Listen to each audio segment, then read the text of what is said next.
Por cada vez que alguien dijo que te lavaras la cara. Por cada segundo con sensación de ardor. Por cada noche sin dormir. Por cada marca. Por cada brote. Por cada vez que te negaste a darte por vencido. Por cada persona que no permitirá que su piel sea ignorada. Esta lucha es por ustedes.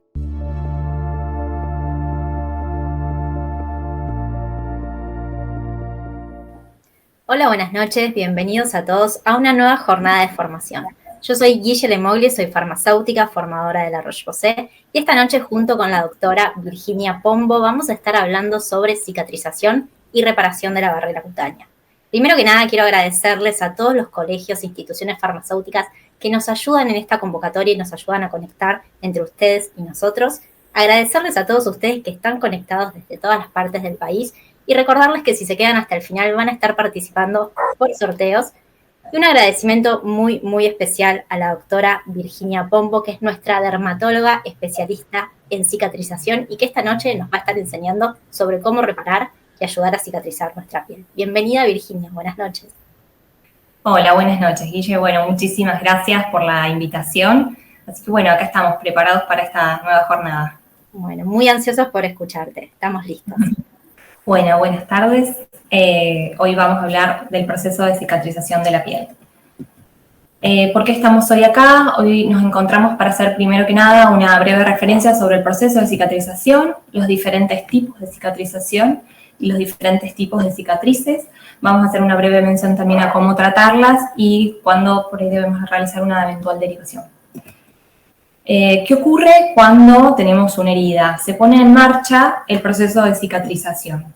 Este proceso es un proceso que es una secuencia de eventos que son bioquímicos y celulares que son ordenados, cuya finalidad justamente es reparar la piel y el tejido celular subcutáneo.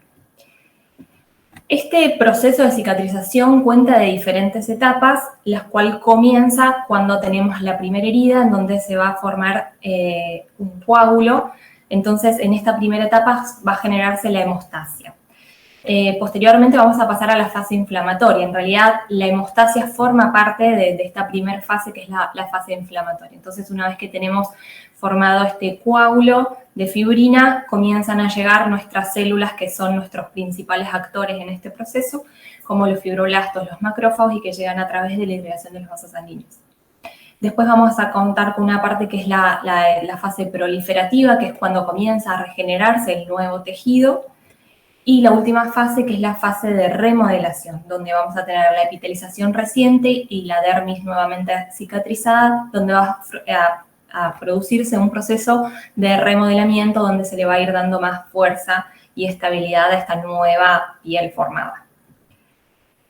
Como dijimos, es un evento que consta de diferentes etapas, pero es importante tener en cuenta que estas etapas van a estar imbrincadas, es decir, se van a ir superponiendo, no son, o sea, si bien son ordenadas, no es que tienen un principio y un fin, sino que cuando empieza la fase de proliferación a medida que también están actuando la fase inflamatoria. Como podemos ver, tenemos numerosas células que están implicadas en este proceso y lo vamos a ir viendo a lo largo de ahora de la presentación. Tenemos que tener en cuenta que estos son los 5 actores principales en el proceso cicatrizal. Van a intervenir células, van a intervenir enzimas, citoquinas, factores de crecimiento que van a generar esta nueva también, que van a actuar a través de la matriz extracelular, es que va a ser como el lugar, su lugar de acción. Entonces, comenzamos con la fase inflamatoria, donde se va a comenzar con la producción de la lesión. Entonces, como dijimos recién, el primer paso es la hemostasia, que se pone en marcha en los primeros 15 minutos. En una primera etapa existe una vasoconstricción hasta que llegan las plaquetas y los glóbulos rojos y generan el tapón plaquetario. Estas plaquetas van a liberar factores vasoactivos, factores de coagulación y factores de crecimiento, que son los que van a ir llamando a nuestras nuevas células a formar parte de este proceso. La fase inflamatoria tiene una duración de entre 2 y 3 días y en algunos casos puede llegar a extenderse hasta 12 más. En esta fase inflamatoria, las células que primero llegan al lugar son los neutrófilos, donde van a liberar enzimas proteolíticas que nos van a ayudar a la limpieza del lecho de la herida, van a fagocitar células muertas residuales, gérmenes que puedan llegar a estar en el lecho de la herida, y van a liberar citoquinas proinflamatorias para también como llamar a estas nuevas células que necesitamos que actúen para empezar a generar la nueva piel. Dentro de las células que también intervienen en esta etapa son los mastocitos, que van a liberar si bien en una primera etapa, como dijimos en la hemostasia, vamos a tener una vasoconstricción para parar el sangrado. En esta segunda etapa de la fase inflamatoria tenemos mediadores vasoactivos, donde vamos a tener una vasodilatación para que puedan llegar al lecho de la herida células, la oxigenación y todos los nutrientes necesarios para poder realizar la cicatrización. Posteriormente a la llegada de los neutrófilos, vamos a tener una segunda llegada de otras células participantes, que son los monocitos macrófagos. Los macrófagos lo que van a cumplir es esta función de fagocitar los neutrófilos que por ahí murieron en la primera etapa, digamos, de ataque. También van a liberar factores de crecimiento, sobre todo principalmente, que van a atraer a los fibroblastos, que van a ser la célula principal en la próxima fase. Como dijimos recién, los macrófagos van a liberar diferentes factores de crecimiento que van a estimular y atraer a los fibroblastos, y también van a liberar factores de crecimiento e interleuquinas que van a estimular a la llegada de células endoteliales para producir la regeneración de los vasos sanguíneos en el lecho de la herida. Pasamos a la siguiente fase, que es la fase proliferativa. Esta fase tiene una duración de entre 2 días a 10-15 días estimado, donde vamos a tener 3 eventos principales, como ser la granulación, la angiogénesis y la epitelización. En esta fase, ya como dijimos, ya vinieron los macrófagos, estimularon, liberaron sus factores de crecimiento, las enzimas proteolíticas y radicales libres. Los fibroblastos, que son los que van a comenzar a formar la matriz extracelular. Como dijimos, los fibroblastos en esta etapa son como la célula más importante, la célula estrella, que van a comenzar con la producción del colágeno, de elastina, de glucosaminoglicanos, y también con la liberación de nuevos factores de crecimiento. Y los queratinocitos son los que van a entrar como en acción, sobre todo en la última fase, que es en la fase de epitelización. Entonces, en la fase de granulación vamos a tener a los fibroblastos, como dijimos, siendo la célula principal en esta etapa, donde va a haber una migración de estos fibroblastos, va a generar este colágeno, esta elastina, esta matriz extracelular, que va a generar un reemplazo transitorio de la dermis. Al principio, esta síntesis de fibras colágenas van a tener una disposición al azar, y hay un importante aumento en la tasa metabólica. La matriz extracelular está compuesta principalmente por colágeno, que en estadios iniciales, en el proceso cicatrizal, el principal colágeno que se produce es el colágeno tipo 1, que se encuentra en un 80 a un 90%. Como vamos a ir viendo más adelante, este colágeno de tipo 1 se va a ir reemplazando por un colágeno de tipo 3. Otro componente importante de la matriz extracelular son los glicosaminoglicanos, que le dan la fortaleza y mantienen la humedad en el lecho de la herida. Los proteoglicanos, que también dan firmeza, como el chondroitin sulfato, el heparansulfato, darmatán y el ácido hialurónico. Y esta red de fibrina, que va a ser como un andamio donde van a rellenar como ese andamio la fibronectina y la vitronectina.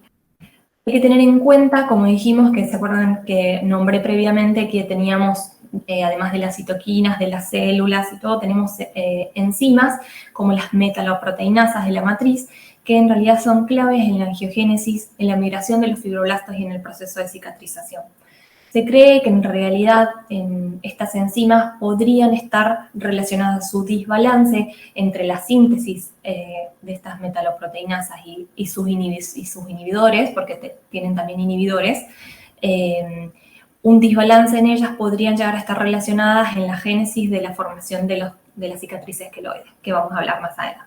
Bueno, entonces, una vez pasada la fase proliferativa dentro de lo que es la etapa de granulación, vamos a pasar a la etapa de la angiogénesis, que es la formación de los nuevos vasos sanguíneos que nosotros necesitamos para la llegada de oxígeno, de nutrientes y de las células en el lecho. Hay una migración de las células endoteliales a partir de los factores de crecimiento liberados por los fibroblastos. Esta es una etapa en la que, digamos, nosotros tenemos como abierta la canilla porque necesitamos la llegada de sangre al lecho, de oxigenación y de estos factores.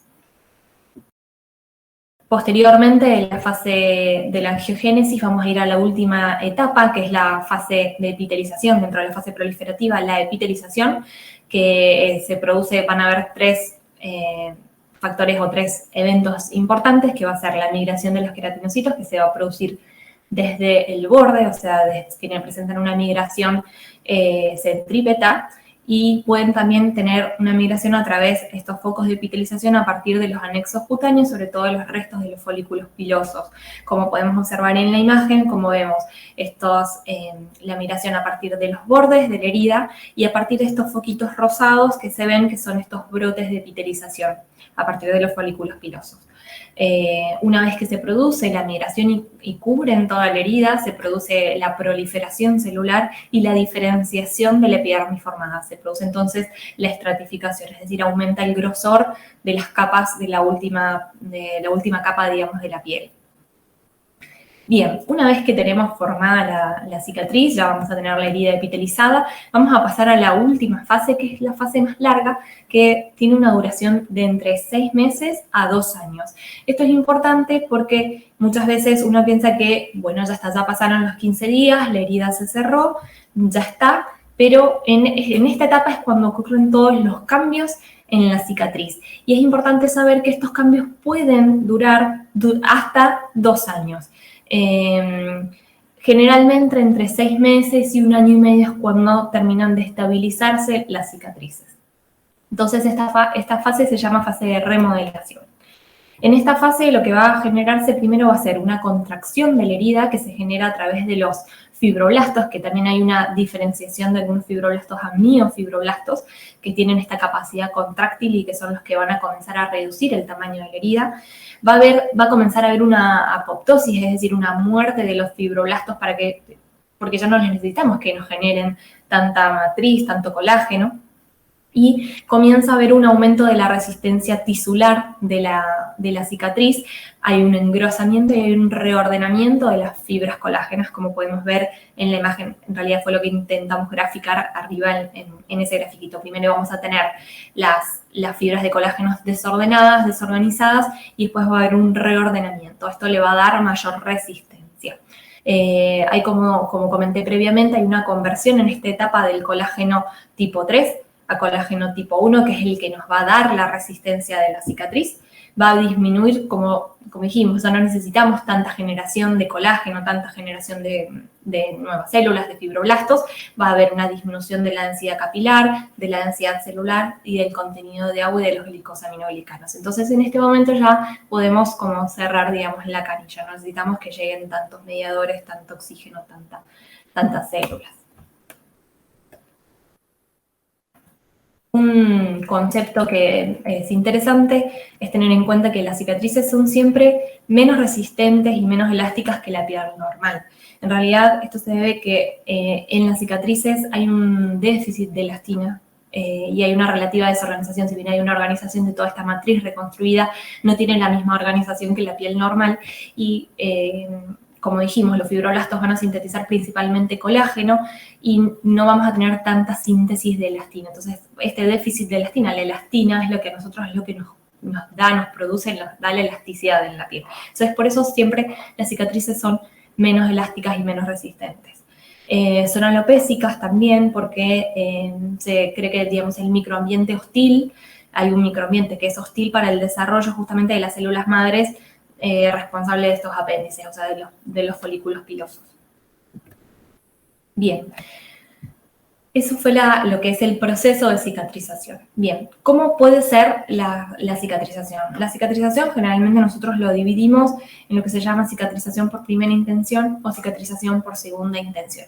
¿A qué se refiere con esto? Una cicatrización por primera intención es una herida que es una herida que sería hasta en muchos casos una herida ideal, una herida limpia, donde tenemos los bordes que afrontan perfecto, no tenemos ninguna sobreinfección, es una herida que por ahí es producida por algún acto quirúrgico o, por ejemplo, por algún corte, si es algún corte limpio. Nosotros podemos ayudar a cicatrizar, es decir, afrontamos los bordes, los acercamos, hacemos la sutura y esta cicatriz, lógicamente, va a tener una mejor cicatrización. Después existen los casos, por ejemplo, ante alguna mordedura de algún perro, alguna herida infectada, alguna herida donde los bordes son anfractuosos, entonces no podemos hacer la unión, no podemos afrontar los bordes perfectamente. Entonces son las cicatrizaciones que llamamos cicatrización por segunda intención, ¿no? Por ejemplo, también como cuando son heridas que son muy grandes, entonces no se puede afrontar, no se puede hacer una sutura, o también cuando se produce una dehiscencia, es decir, cuando si tenemos una herida que en una primera instancia se suturó y tenemos este desprendimiento de los puntos de sutura, se abre, esta es una herida dehiscente, entonces en estos casos, estas heridas dehiscentes se dejan cicatrizar o epitelizar por segunda intención. Lo mismo muchas veces como ocurren en cicatrices crónicas, en úlceras, que estas cicatrices van a epitelizar, digamos, a través de por una segunda intención.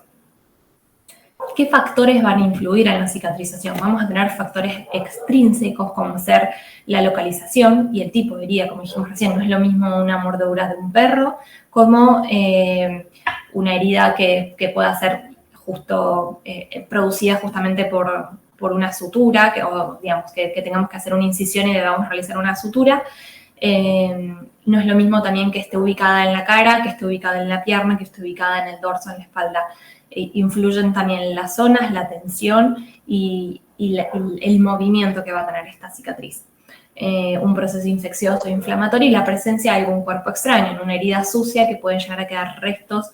Esto va a actuar como un cuerpo extraño, como también muchas veces cuando se realizan suturas intradérmicas, donde vamos a tener hilos de sutura que generalmente pueden ser reabsorbibles. Hay personas que estos hilos de sutura pueden actuar como un cuerpo extraño, entonces lógicamente esto nos va a influir y nos va a alterar por ahí la cicatrización. Y existen también los factores intrínsecos, como la edad. No es lo mismo una herida en un paciente de 5 años que en un paciente añoso. Antecedentes genéticos, la predisposición genética, estados de desnutrición, también, por ejemplo, el consumo de tabaco y de alcohol hacen que se genere una vasoconstricción periférica y tenemos mayor presencia de radicales libres, entonces todo esto va a interferir en la cicatrización. Pacientes que utilicen medicamentos o que tengan enfermedades crónicas que necesiten tomar medicación como ser corticosteroides o antineoplásicos que van a afectar la calidad de la cicatriz y también enfermedades predisponentes como la diabetes u otra enfermedad crónica. Con respecto a las cicatrices, a la alteración, digamos, las cicatrices diferentes o alteradas, vamos a tener dos grandes grupos que serían las cicatrices defectuosas, que en realidad va a haber una anomalía en la anatomía, una anomalía anatómica, y las cicatrices patológicas, que en realidad es el proceso evolutivo en el periodo de cicatrización, en el proceso de cicatrización. Vamos a tener una alteración en el proceso de cicatrización. Entonces, las cicatrices defectuosas o inestéticas pueden producirse debido a, digamos, a una técnica inadecuada o por una mala evolución de la misma. En realidad, como podemos ver, en la primera imagen, en realidad no es la ideal la línea, la forma de la incisión, y esta herida por las zonas, por las líneas de tensión de la piel, se produjo esta como estiramiento de la piel. Pero no es que estuvo mal suturado en un principio, sino que con la evolución, esta herida se fue abriendo. Muchas veces pueden ocurrir, que probablemente es lo que sucedió en la segunda imagen, que puede haber algún proceso infeccioso o hay alguna adherencia hacia planos profundos, y en este caso son cicatrices que van a ser retráctiles y que van a tener estos tractos fibrosos que nos como tironean la cicatriz hacia adentro. Y en el caso, por ejemplo, de la última imagen, es una cicatriz que, si bien estuvo correctamente realizada, en el periodo evolutivo produjo esta retracción, o sea, tuvo una adherencia hacia los planos más profundos.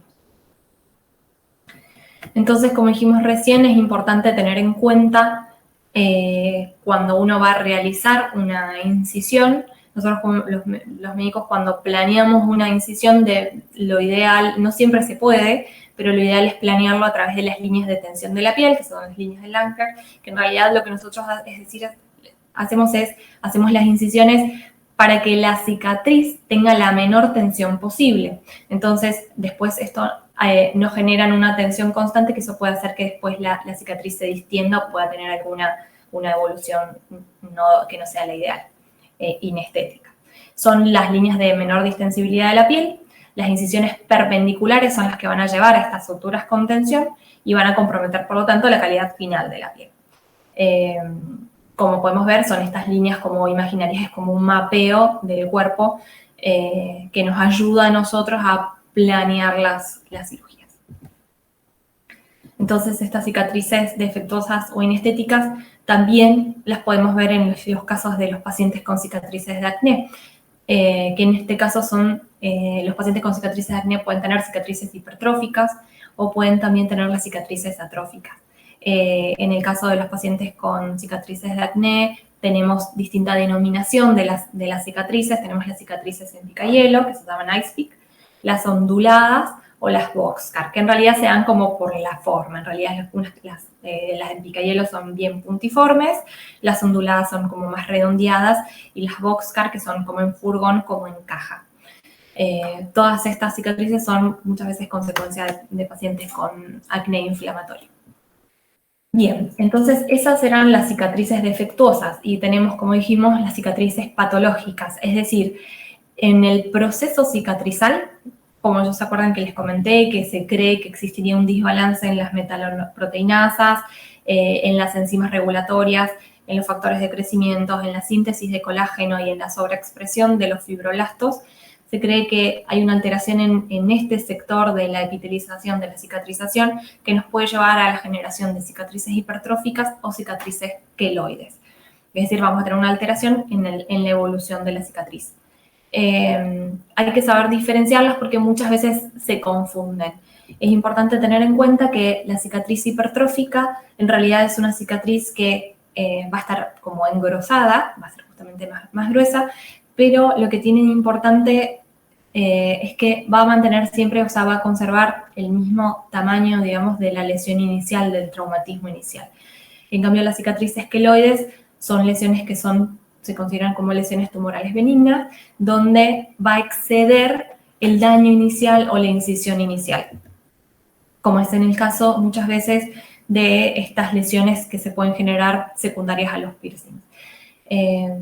Existen también varias teorías dentro de las teorías de la generación de los cicatrices queloides, más allá de esto que comentamos, que el desbalance en la generación de los fibroblastos, del colágeno y de las metaloproteinasas. Se cree también que existiría una influencia con respecto a las líneas de tensión, pero bueno, en este caso, en las zonas de los lóbulos auriculares, en realidad acá esa teoría un poco como que se desvanece porque en estos sectores no hay tensión. No tendríamos la tensión como para generar estos queloides. Entonces no está especificado, digamos, no tenemos exactamente el origen, se creen todos estos factores que nombré previamente. Como dijimos recién, vamos a hablar un poco de las diferencias, lo que son las cicatrices hipertróficas y las queloides. Las cicatrices hipertróficas, entonces, como dijimos, se limitan al traumatismo inicial. No se ven favorecidos por factores étnicos, es decir, cualquier persona puede llegar a presentar alguna cicatriz hipertrófica, y estas cicatrices sí se suelen presentar en zonas de tensión. Lo que tienen, digamos, de bueno las cicatrices hipertróficas es que pueden mejorar con el tiempo, Y en línea general, una vez que uno las trata o si realiza una exéresis quirúrgica de las mismas, no suelen recidivar. A diferencia de las cicatrices queloides, que como dijimos van a desbordar los límites del traumatismo inicial, son más frecuentes en fototipos altos, en realidad, sobre todo en los que son la raza africana y en pacientes asiáticos también.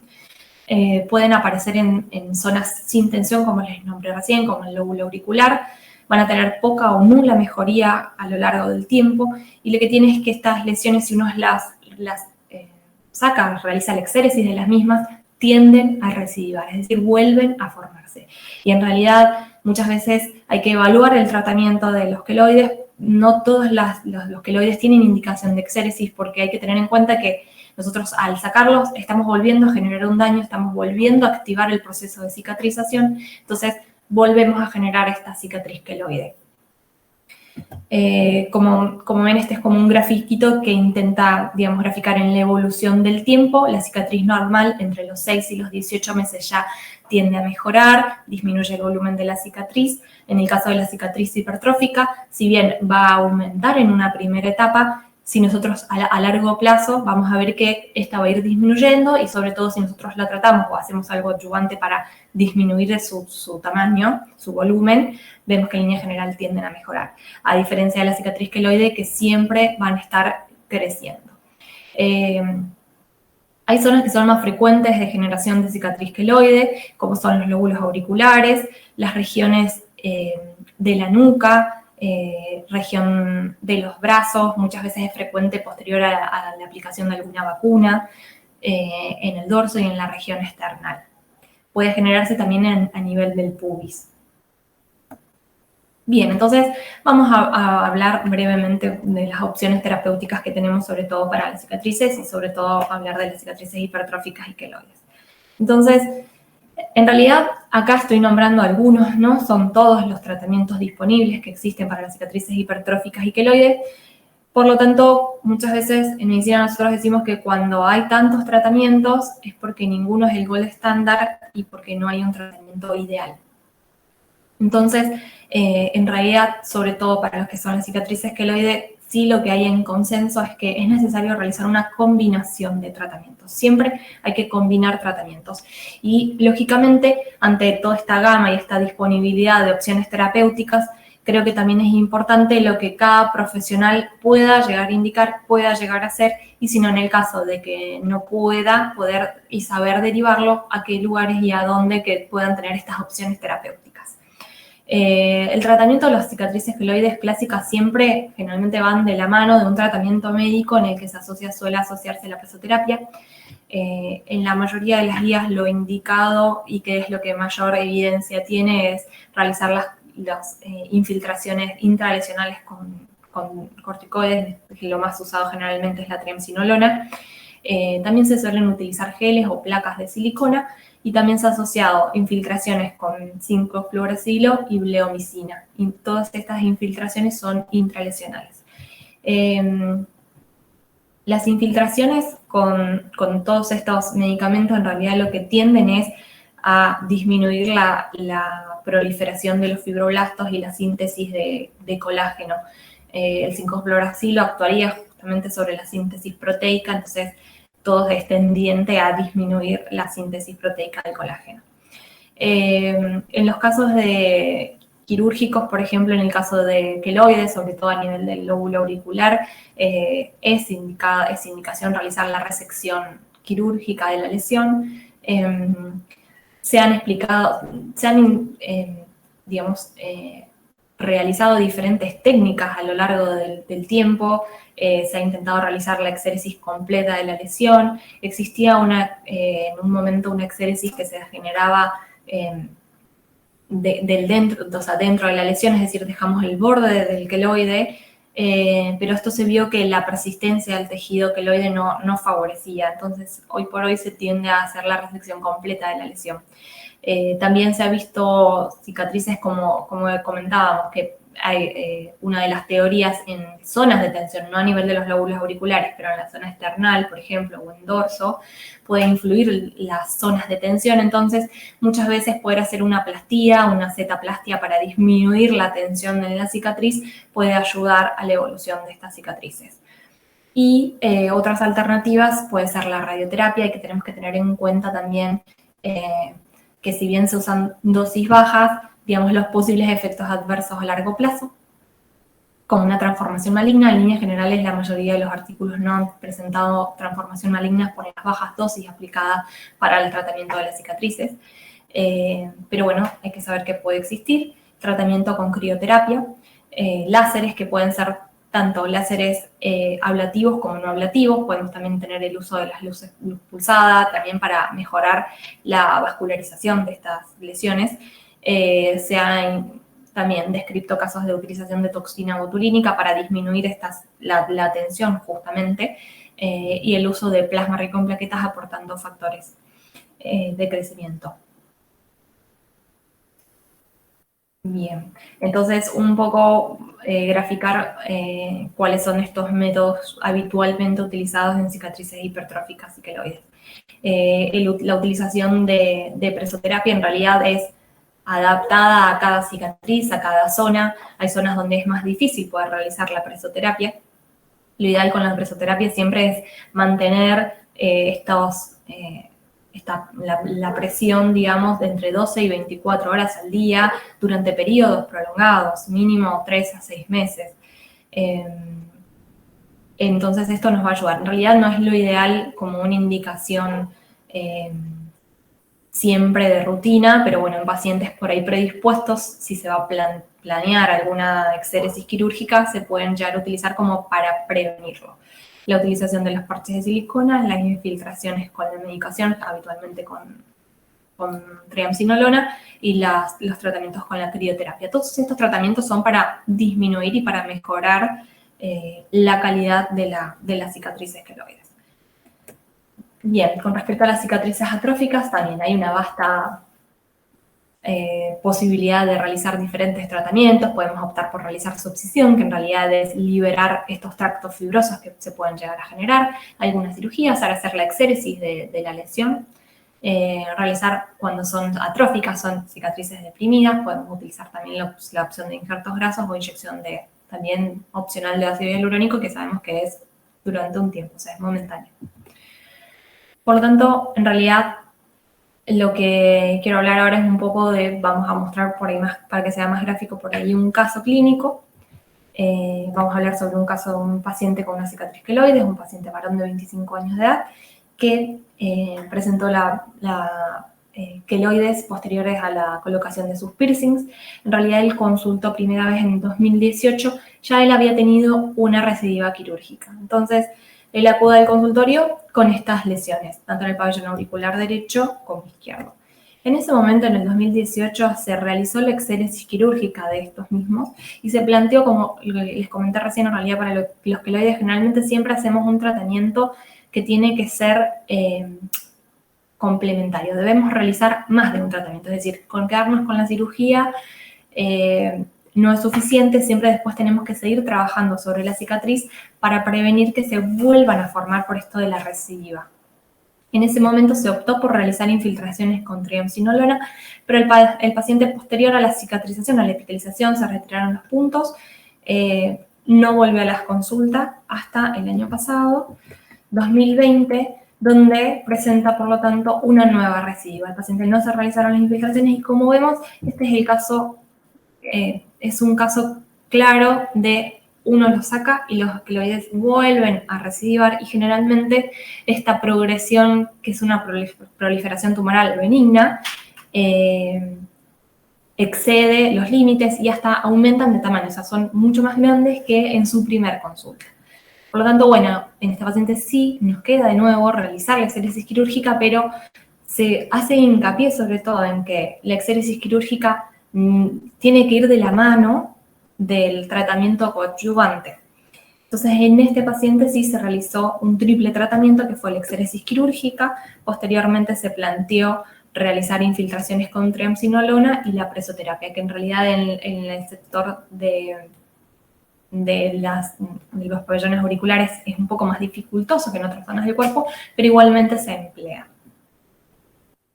Entonces, esto es lo que, como podemos ver, el resultado posterior a la exéresis quirúrgica. Este es un mes postoperatorio y actualmente se le están realizando infiltraciones con triamcinolona y con el tratamiento también de la presoterapia. Entonces, es un triple tratamiento quirúrgico, infiltraciones y presoterapia. Y vamos a hablar entonces ahora sobre otro caso. Tuvimos una cicatrización con esta alteración evolutiva, cicatriz queloide. Vamos a hablar ahora de una paciente que tiene una cicatriz con una retracción. Esta paciente tuvo una herida traumática en la mejilla que posterior a la sutura se suturó y estuvo muy bien. Posterior a la sutura, la paciente presenta una retracción en la cicatriz que sobre todo se evidenciaba al momento de ella de gesticular, del movimiento. Entonces, tenía también al comienzo un poco todavía, como era una cicatriz bastante reciente, la alteración aún todavía en la coloración.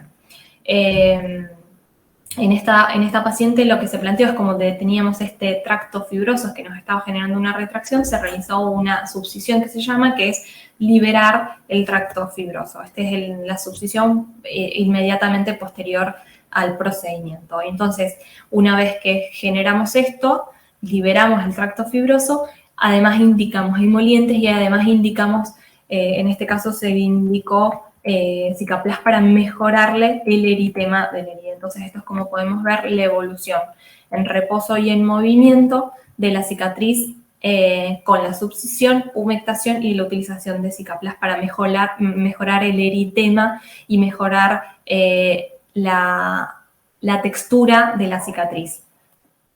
La paciente está muy contenta. Bueno, entonces es importante poder conocer los diferentes tipos de cicatrices, tener en cuenta que las cicatrices generan impacto en la calidad de vida de los pacientes y que son siempre un desafío terapéutico, pero bueno, por suerte tenemos un arsenal de tratamientos, y tanto quirúrgicos como médicos. Muchas gracias por la atención. Espero que haya sido de utilidad. Muchísimas gracias, Virginia. Impecable todo lo que nos mostraste y todo lo que nos explicaste, y verlo con los casos es súper representativo hasta dónde puede llegar una cicatriz y el gran poder que tiene nuestro cuerpo para repararse, siempre con buenos consejos y ayuda profesional. Muchas gracias. No, por favor.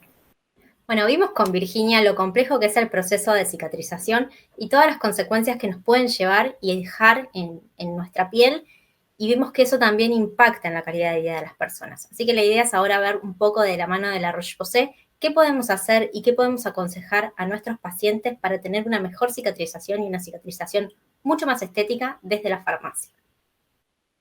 Vamos a ver algunos números y algunos datos. Más de 10 millones de procedimientos son realizados por año por medio de cirujanos plásticos en todo el mundo. Veíamos que entre 18 y 24 meses tarda una cicatriz en adquirir su aspecto final. En el caso de los bebés, el 25% de ellos que utilizan pañales tienen eczemas o sufren de dermatitis de pañal. Además, hoy por hoy, debido a este contexto de pandemia, nuestra barrera cutánea se ve alterada y se ve dañada. El uso frecuente de los que son desinfectantes, jabones de mano, lo que hacen es irritar y fragilizar la barrera cutánea de nuestras manos, generando grietas, generando sequedad. En el caso del uso de las mascarillas, el uso continuo de mascarillas también daña y marca y altera la barrera cutánea, y esto también implica que nosotros como profesionales de la salud estemos cada vez más capacitados en generar una rutina o generar consejos que ayuden a reparar esa barrera de defensa, que ayuden a reparar la barrera cutánea. No voy a entrar en detalles porque lo explicó Virginia, pero veíamos que el proceso es largo y complejo, es un proceso biológico donde encontramos principalmente 4 etapas, donde una primera etapa, que es la homeostasis, consiste en generar una vasoconstricción, ¿sí?, para evitar la pérdida de sangre. Después teníamos esta etapa inflamatoria, donde es muy importante limpiar la herida y de esta manera controlar los procesos infecciosos que podrían llegar a generarse. Teníamos la etapa proliferativa, donde comienza la multiplicación celular, se generan las células endoteliales, se empieza a recuperar el tejido. Y teníamos la etapa de remodelación, que es la etapa más larga, que podía llegar a durar hasta 2 años, donde ese tejido formado se reemplazaba por un tejido mucho más fuerte que igual no tenía la fuerza inicial del tejido de origen, así que perdíamos algo de fuerza y elasticidad, y esto podía llegar a tardar, como decíamos, 2 años. En todo este proceso vamos a tener un consejo que les voy a contar más adelante, que es un producto, un bálsamo que nos va a ayudar a regular todas estas etapas para evitar, por un lado, esas heridas crónicas que nunca terminan de cicatrizar, pero también aquellas heridas hipertróficas o heridas queloides que tienen que ver con un exceso de esta proliferación que no corta en el momento adecuado. Algo que tenemos que tener en cuenta es que todo ese proceso se ve afectado también por el rol del microbioma cutáneo. El microbioma cutáneo es el conjunto de microorganismos que se encuentran en la superficie de nuestra piel. Nosotros convivimos con un montón de bacterias, hongos, virus, que son beneficiosos para nosotros, que si los pesáramos serían alrededor de 2,5 kilos de microorganismos que están por encima de nuestra piel, y que en algunos casos, cuando esos microorganismos se encuentran desbalanceados, se produce una disbiosis, empiezan a desarrollarse algunos microorganismos que no son beneficiosos o que son oportunistas, y en el caso de las cicatrices, que se puede dar esta disbiosis por la alteración del tejido, lo que hacen es alterar el proceso de cicatrización. Esto está demostrado a través de distintas publicaciones científicas que ponen en evidencia cómo la cicatrización en un microbioma desequilibrado se vuelve más lenta, no cicatriza bien, hay un mayor riesgo de cicatrices hipertróficas o cicatrices queloides, y también tener en cuenta que hay un mayor riesgo de infección de esa cicatriz. Entonces es importante contar con un microbioma balanceado, sí, con una barrera microbiológica equilibrada para ayudar a ese proceso de cicatrización para que sea mucho más estético. Repasemos un poco cuáles son los síntomas de una piel irritada y fragilizada. Podemos ver en una piel irritada que hay un proceso de inflamación, donde vamos a ver enrojecimiento, edema, sensación de calor. Va a haber dolor local, si esa piel irritada va a doler. El paciente va a indicar que tiene picazón, que hay prurito, y hay una sensación de tirantez en toda la zona de la herida o en la zona donde está fragilizada la piel. Podemos ver que los pacientes que van a la farmacia acuden buscando tratamientos como, por ejemplo, apósitos, ¿sí?, para favorecer el proceso de cicatrización, algún antiséptico, iodopovidona, clorexidina, hexamidina, y también en el caso de aquellas heridas que tienen mayor riesgo de infección, acuden en búsqueda de antibióticos. Siempre que detectemos este tipo de tratamientos que están buscando nuestros pacientes, podemos pensar que podemos darle una ayuda para mejorar esa cicatriz con algún bálsamo regenerador, ¿sí? Sobre todo teniendo en cuenta, y lo veíamos con Virginia, que las cicatrices afectan a la calidad de vida. Para contarles, alrededor de 100 millones de pacientes adquieren cicatrices en un año. Físicamente, el 45% manifiesta que tiene prurito, picor. En el 25% esas cicatrices generan dolor. 1 de cada 2 personas en el mundo tienen cicatrices, y esto también impacta a nivel psicológico. En un 50% esas cicatrices les generan pérdidas de la autoestima, en un 20% ansiedad, y en el 40% impacta tanto en la vida laboral como social. Entonces es importante que ayudemos a estas personas a tener una mejor cicatrización y una cicatrización mucho más estética para ayudar a mejorar su calidad de vida. Bueno, ¿qué tenemos que tener en cuenta? Toda lesión en la piel va a tener un riesgo de generar una cicatriz. Entonces tenemos que tener en cuenta que podemos brindar consejos que ayuden a reducir ese riesgo. ¿Qué consejos podemos brindarle a los pacientes? Bueno, utilizar un limpiador que sea apto para la piel fragilizada. Si bien es importante al momento de que se genera la herida limpiar con algún antiséptico, no abusar del uso de antisépticos continuamente una vez que la herida ya está limpia, que ya empieza a regenerarse, porque esto también va a alterar el microbioma cutáneo y no vamos a lograr que esos microorganismos buenos que necesitamos en nuestra piel se desarrollen y ese microbioma se equilibre. Aplicar un bálsamo de manera generosa, como Cicaplast B5, una vez que la cicatriz esté cerrada. Esto es cuando ya la cicatriz deja de sangrar, que vieron que son en las primeras etapas, en las primeras horas de que se genera esta herida. Lo recomendado es aplicarlo 2 veces al día, realizando un masaje para evitar la adherencia de esa cicatriz. Por último, es importante reforzar que si la cicatriz está expuesta al sol, hay que utilizar un protector solar y esto va a evitar que esa cicatriz se pigmente, utilizando un FPS alto, de 50 a 50 más, y que también tenga una buena protección UVA para evitar también lo que es la pigmentación u oscurecimiento de esa cicatriz. Esto mínimo durante el primer año. Algunos consejos adicionales que podemos dar, bueno, tenemos que decirle a todos los pacientes que eviten, aunque pique, evite rascarse o removerse las cascaritas, y en eso también nos ayuda, en este caso Cicaplast, que tiene propiedades calmantes, que reduce el picor de las cicatrices. Evitar exponer esa cicatriz al sol, aunque esté protegida con un protector solar, evitemos igual colocarnos al sol, ya que aumentamos el riesgo a pigmentarnos porque nuestra barrera cutánea no funciona como barrera cutánea, está dañada.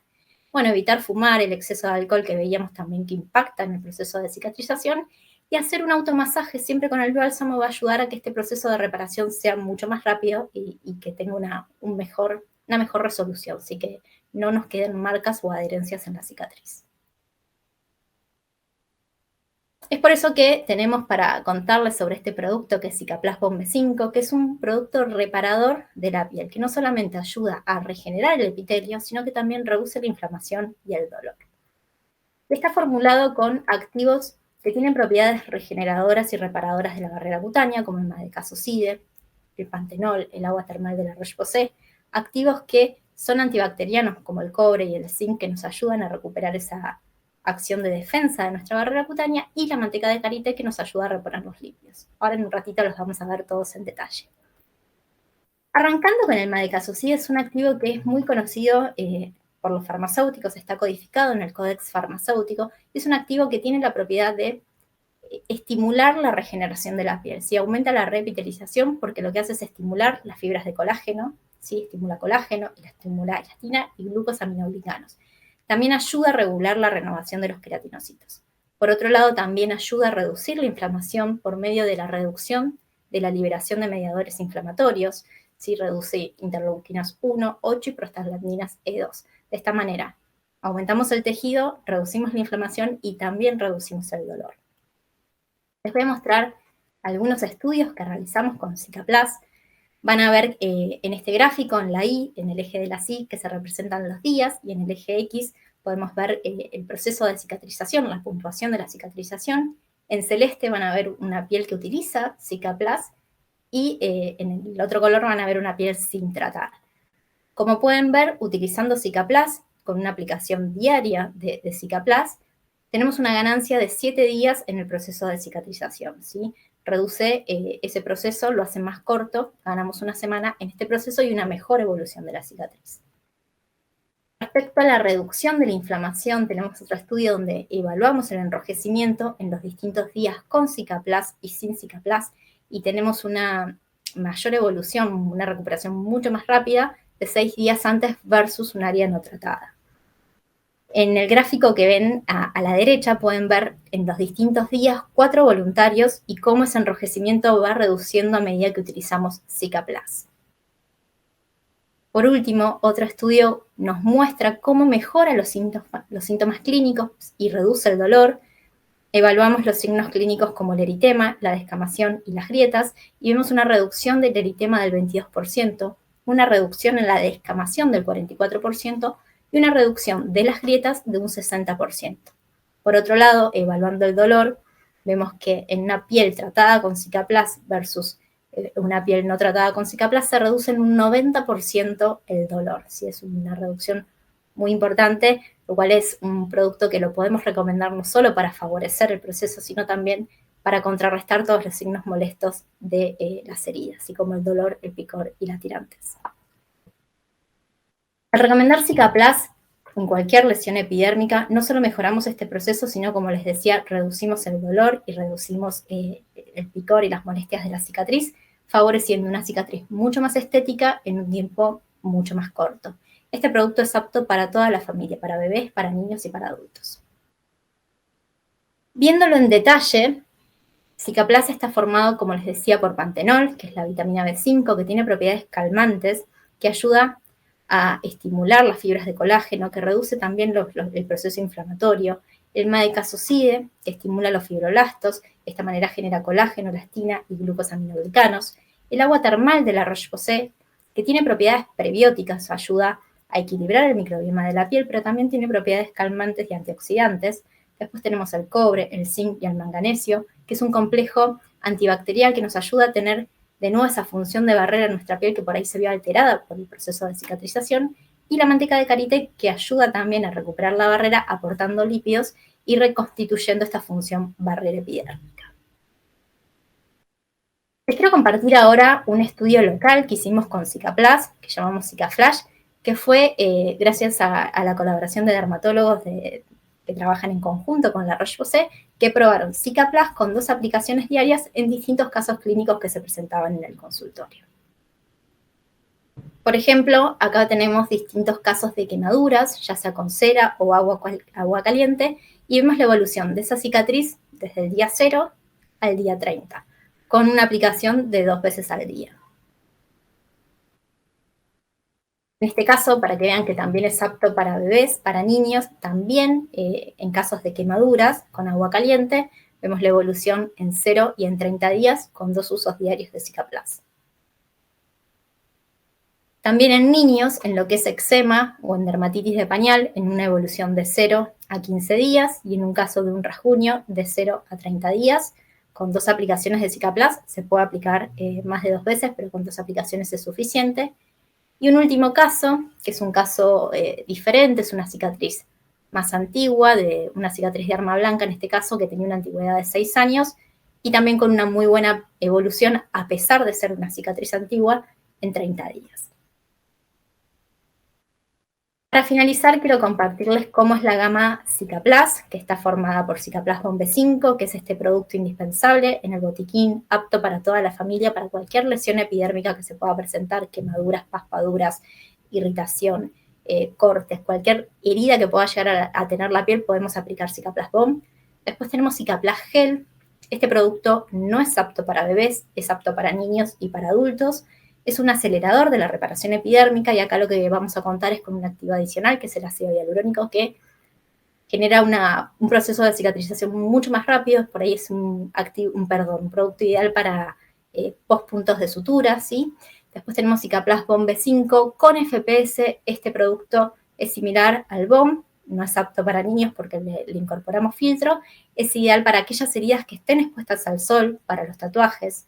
Zicaplas Manos, que es una crema reparadora de manos de uso profesional y doméstico, y Zicaplas Labios, que es un producto especial para labios agrietados, resecos, por ejemplo, puede usarse en tratamientos de isotretinoína para contrarrestar los signos de resequedad.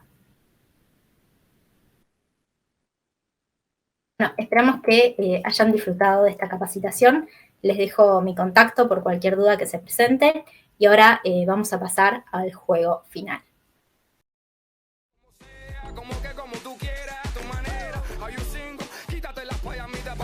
Bueno, vamos a pasar ahora a los juegos. Vamos a tirar una ruleta 3 veces y vamos a tener 3 ganadores esta noche.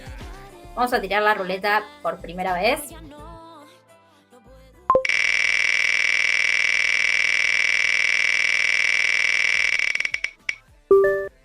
Felicitaciones. Vamos a volver a tirar la ruleta.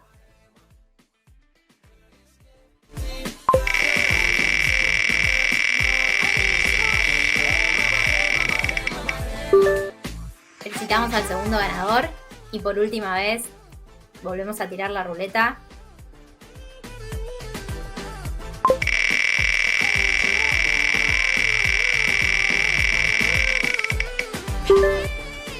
Felicitaciones. Si tocas mi piel, tú saciarás mi sed. Oh, voy a enloquecer. Dime lo que vas a hacer.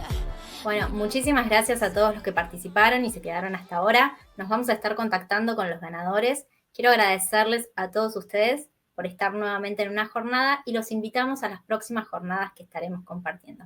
Muchas gracias, que tengan buenas noches.